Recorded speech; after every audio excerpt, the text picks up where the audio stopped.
Like பண்ணுங்க, subscribe பண்ணுங்க, bell ஐகானை கிளிக் பண்ணுங்க. அதுக்கப்புறம் நாங்க போற நோட்டிபிகேஷன் உங்களுக்கு வரும். தேங்க்யூ. வணக்கம் மக்களே, வெல்கம் டு ஐடியா தமிழ். இதுதான் கொக்கோ மரம். இது நாகர்கோயில் கேரளா சைடு தான் இருக்கும். இது எங்கள் அண்ணி வீட்டில் உள்ள மரம்.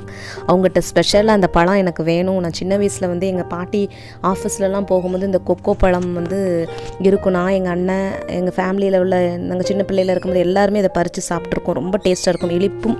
இனிப்பும் புளிப்புமாக இருக்கும். இதுதான் அந்த காய் வந்து ரொம்ப டேஸ்டியாக இருந்துச்சு.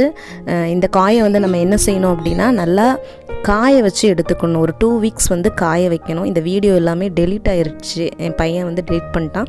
இதுதான் இந்த காய் சீடு. நல்லா 2 வீக்ஸ் வெயிலில் வந்து காய வைக்கணும்.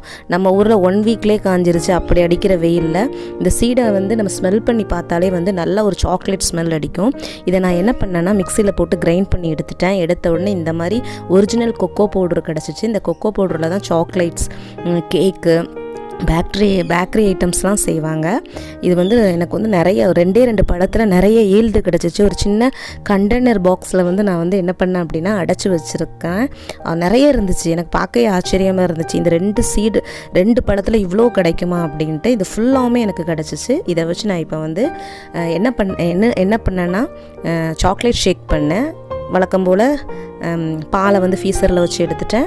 தென் 1 கப் சுகர் ஆட் பண்ணிக்கிட்டேன். தேவையான அளவு கொக்கோ பவுட்ரு நான் வந்து 2 ஸ்பூன் இதில் போட்டிருக்கேன். ஃப்ளேவருக்கானலாம் 4 ஸ்பூன் போட்டு கிரைண்ட் பண்ணி எடுத்துட்டேன். இதில் வந்து நமக்கு தேவையான சீடெலாம் போட்டோம். இப்போ உள்ள வெயிலுக்கு வந்து இதை குடித்தா செம சூப்பராக இருக்கும். நீங்களும் ட்ரை பண்ணி பாருங்கள். தேங்க்யூ ஃபார் வாட்சிங்.